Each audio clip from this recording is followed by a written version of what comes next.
Əhl-i Sünnə alimi Nəql-i kitabında Peyğəmbər sahabələrindən, buna diqqətlə qulaq asın, Peyğəmbər sahabələrindən ancaq Həzrəti Əli İslam olub ki, minbərdə əyləşib deyirdi, soruşun məndən bilmədiyinizi. Kim bu iddianı elə bilər?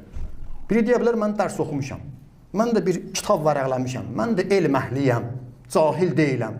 Amma bir adam desin ki, ay cəmat, nə var bilmədiyinizi məndən soruşun, bu hər adamın işi deyil. Qalxıb bir dənə sual verərlər, bir elmdən bilməzsən. Riyaziyyatdan, astronomiyadan, müxtəlif elmlərdən İmam Əliyə sual veriblər, ayrıca bəhsi genişdir. İmam cavabını verib. İmam deyir, buyurdu, nəyi istəyirsiniz, nəyi bilmirsiniz, soruşun məndən. Tarixi Dəməşq, İbn Əsakir. 70-dən çox sayılıb kitablarda gəlmişdir ki, dəfələrlə Peyğəmbər sahabələrinə, o cümlədən də xəlifələrə sual verirdilər. İkinci xəlifənin dilindən nəql olunub dəfələrlə. Ləulə Əliyyun ləhələkəl Ömər. Əli ilə İslam olmasaydı Ömər həlak olardı. Ya Əli, sən niyə bu qədər tez düşünmədən cavab verirsən? Sualın cavabını verirsən, düz verirsən. Amma belə bir an belə çəkmir belənsinə. İmam deyir, bu neçədir?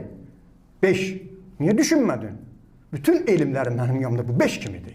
İndi belə bir şəxs gələ rəhbər olsun, yoxsa bilməyəndə onun sorağına gedənlər, ondan soruşanlar, savadsız necə rəhbər ola bilər, savadlı qala-qala?